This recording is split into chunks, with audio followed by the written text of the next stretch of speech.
gəlmişdin. Bir dənə bizim şəklimizi çəkə bilərsiniz? Yox. Gözəl ay gözəl. Yaz. Plus 994 0.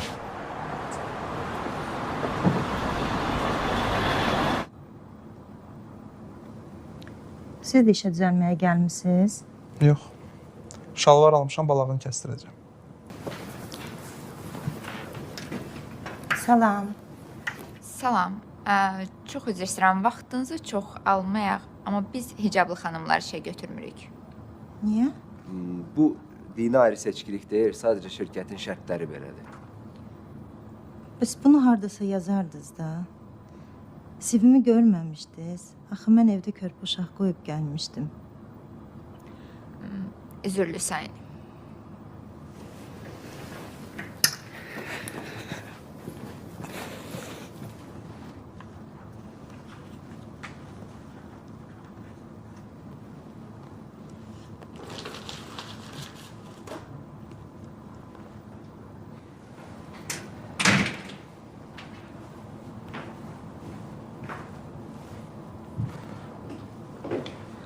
Salam.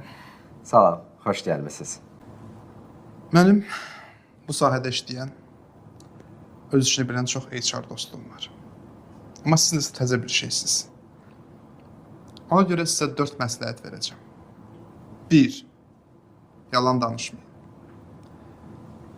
İnsanlara sizə zəng edəcəyik deyib, onlara ümid verirsiniz.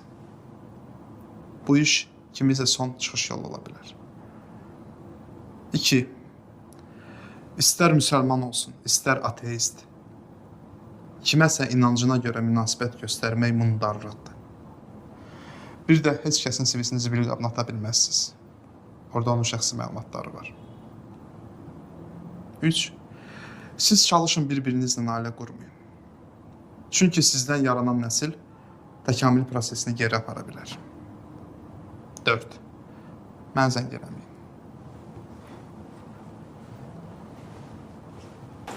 Salam Adil bəy, hesab Eltondan gündür 20 manatdan pul yığırıq. Mənim Eltondan zəhləm gedir, ona görə pul zad verməyəcəm. Deyərsin mənim stoluma tort zad qoymasın. Müəllim ürəyiniz başqa nəsə bir şey istəyir. Cızbız. Bizdə cızbız olmur. Onda belə ağıllı suallar verir. Nə olub hala?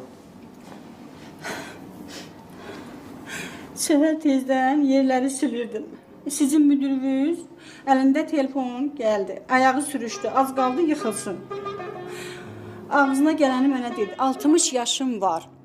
6 qram ağlın yoxdur. Ona görə də xadiməsindən başqa əlindən bir iş gəlmir. Oğlum eşitsə